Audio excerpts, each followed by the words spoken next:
Hey guys, and welcome back to Battlefront updates and a big news roundup, because today we got both the new roadmap as well as the community transmission about health star cards.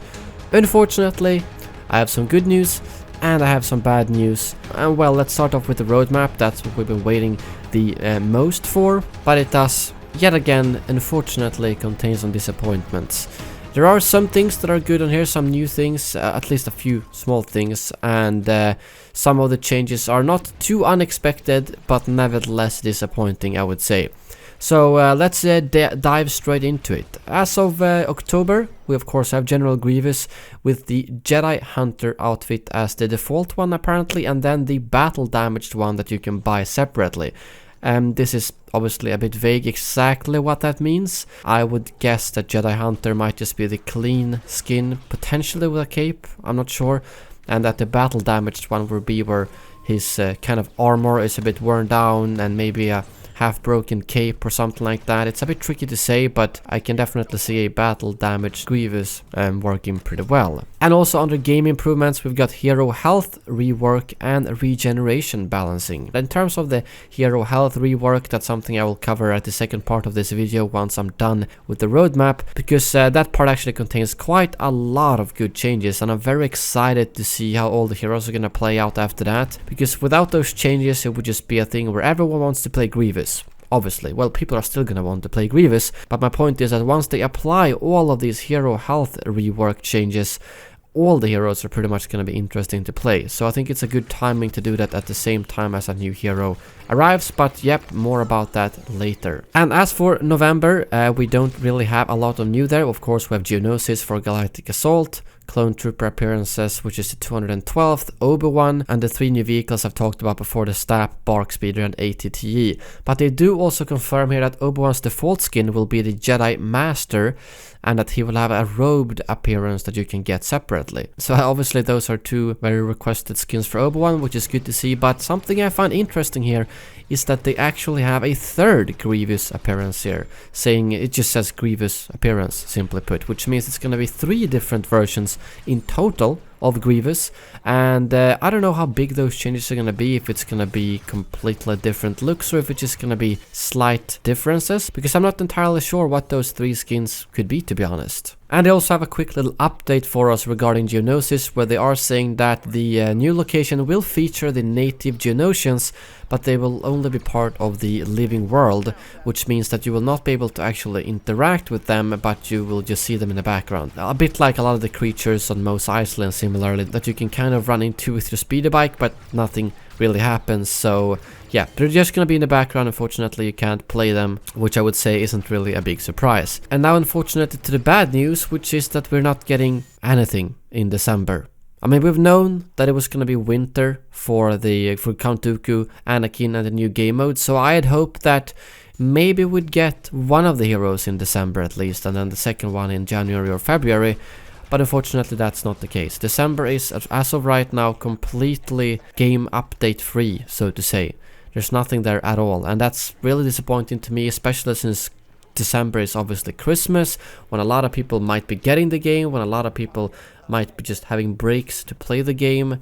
And I don't know, that's the kind of time where I'd really hoped we'd get something at least. Because Count Dooku is not appearing until in January, and Anakin Skywalker and the new game mode is not arriving until February, unfortunately. So that's quite a bit of wait. That's almost 4 or 5 months from now until we're getting that large-scale game mode.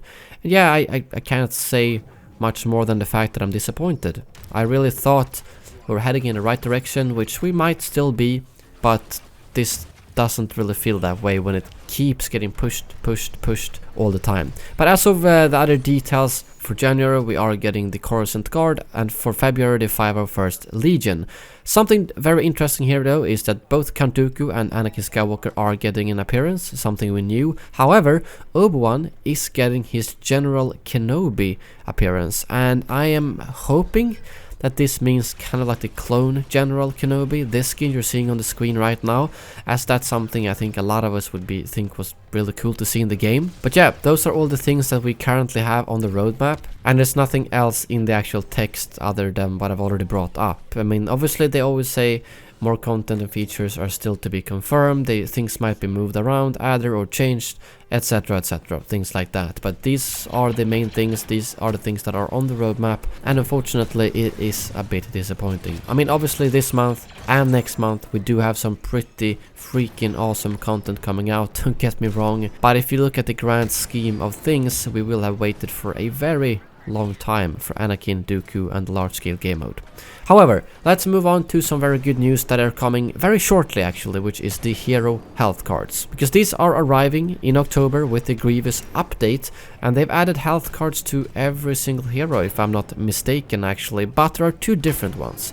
The health on defeat star cards, which is obviously the better star card, which they are adding for Boba Fett, Solo, Lando, Kylo Ren and Darth Maul, compared to the defeat with ability card that they have added to Chewbacca, Yoda, Finn and Captain Phasma. And those who need to get a kill with a specific ability to get the heal. I will go into more details in a second and go through each of the different heroes, because they have added and changed quite a lot of things to them. But the initial thought here is that most of these I fully agree on. I'm not entirely sure if I think Maul should have a health on defeat card though. I think he's gonna be incredibly powerful right now.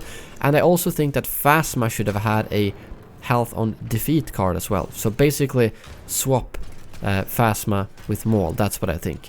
But let's go through each of the heroes and see what exactly they have done and which abilities that will trigger the heals and so on. Starting off with Boba Fett, they're actually changing the For the Hunt ability to now reveal the enemies for both Boba Fett and his teammates, which means that you don't need the information sharing card anymore, which is the one that will be changed into the kill on health card for Boba Fett. And just to clarify, if I don't say differently, these hero health cards are the same as the previous ones, where it's 20 health for a normal trooper kill and then more for a hero kill. And those hero kills are the ones that increase the better rarity you have of the card, but the 20 health for a trooper is the same, because that's the default one. For Solo, they removed the card where you had to shoot 3 headshots in a row in order to reset all of the abilities, which was something that honestly wasn't that helpful. So that one will now be a health on kill card. For Lando, they have removed the star card that made the disabled overheat last longer when perfectly cooling his blaster. Something that I've never used either, so definitely a good one to remove and add a health card too. For Kylo Ren, they removed the card that made him do more lightsaber damage when he was below 25% health. This card I'm not sure if people might be using.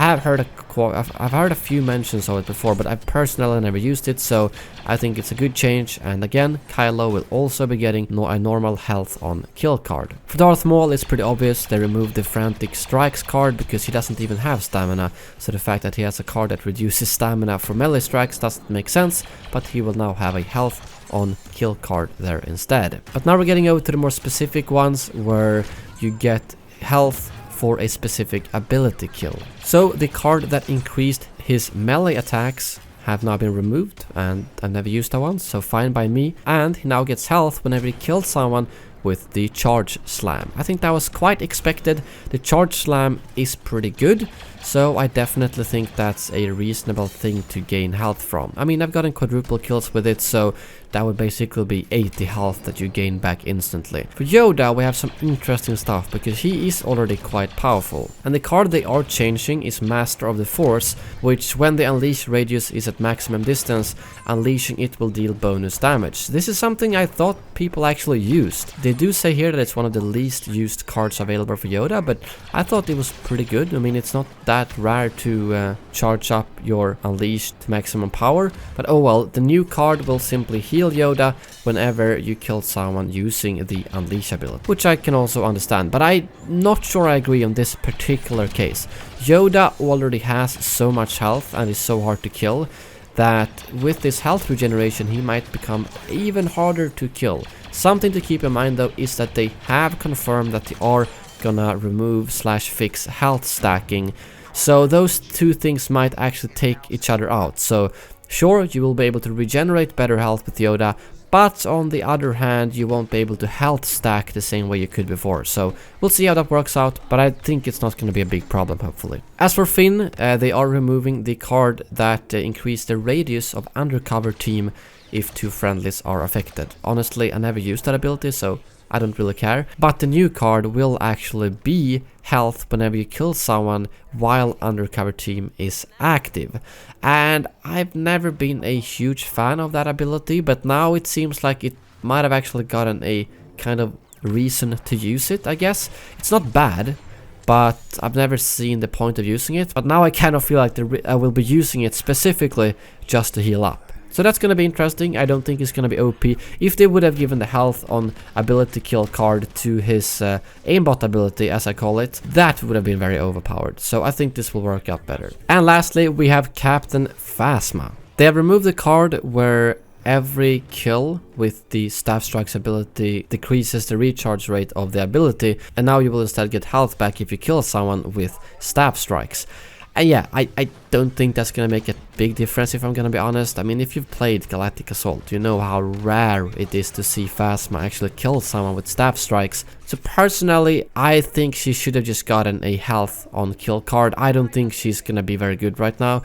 Honestly, I think she's probably gonna be one of the weakest heroes in the game based off these changes, because killing with the staff strikes is just not a reasonable way to regain health, considering that you're probably gonna have to sacrifice a lot of health just to get close to someone. I could be wrong, I hope I'm wrong, but that's my initial thoughts. I think all of these changes are gonna be very good for the game, but I think the Phasma one is the one I disagree with the most. And lastly, some questions I'm sure some of you will have. If you already had one of the old cards that I brought up, what will happen? Well, you will be getting the new card at the same level as you had before. So if you had the old card at epic level, you will get the new card at epic level, which means you don't have to spend any more skill points or similarly. So yeah, I'm probably gonna have to spend skill points for the sole reason that I didn't have any of the cards I brought up maxed out, simply because that's cards I don't use. And to all of you who kept telling me, use up all your skill points, use up all your skill points, this is why I didn't do it, because now I will have plenty of skill points over that I can use